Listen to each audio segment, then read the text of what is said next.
To date, there are those who still call these Chinese-made robots as simply remote-controlled toys. But now this Japanese media, they could not be able to fathom the idea of how China has been able to come up with such advanced robots when it comes to agility. So they had to open one inside so that they can be able to see how the joints are. They wanted to see the joints, they wanted to see the actuators and how it can be able to move the way it does. And I have a feeling that maybe they want to reverse engineer this thing so that they can be able to come up with their own version that is way more advanced. And I'm going to play that video here so that you can be able to watch it. So for those who don't know, Japan is facing a workforce crisis where majority of the people are very old and the young population, they don't want to have kids anymore, and most of the time they don't want to be associated with the other gender as well, like they don't want to come close. 変なことに巻き込まれたら嫌だだとか、何かあったらもう面倒だっていうふうなことがあるので、あんまり人と関わらないようにするっていうふうな人がすごい多いです。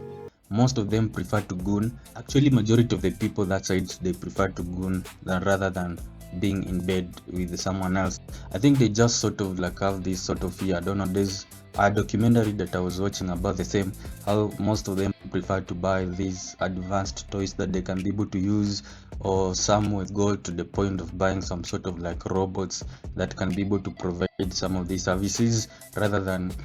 being able to engage with the other gender. And now they are facing this problem when it comes to the workforce, and the government has come up with this plan to be able to increase the workforce by coming up with at least 10 million humanoid robots by 2040. So this is a plan that they're working on to be able to achieve this. And you know, for Japan, for them, they don't really want to get people from different other countries or migrants to come and work into their country. So the only solution for them is to now go towards the robotic way, and they've set up this plan that already is in motion. As an aging population in Japan causes a severe shortage of care workers,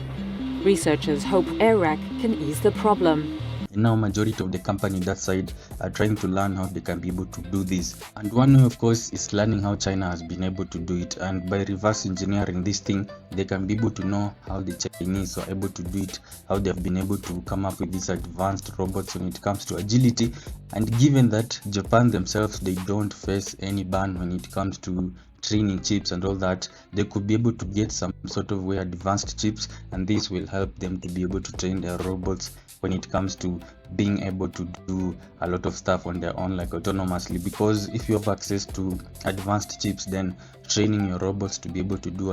advanced stuff, it will be way easier compared to now how China has been struggling that side, because it faces a lot of restrictions from the US when it comes to advanced chips. So I'm going to play that video, you can watch it here and let me know what you think about the same.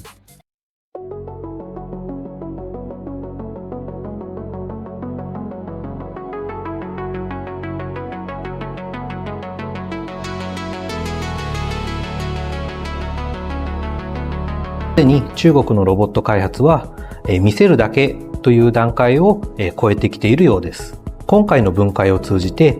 少なくともヒューマノイドロボットの領域では中国との差を埋めることは一朝一夕では難しいと感じました。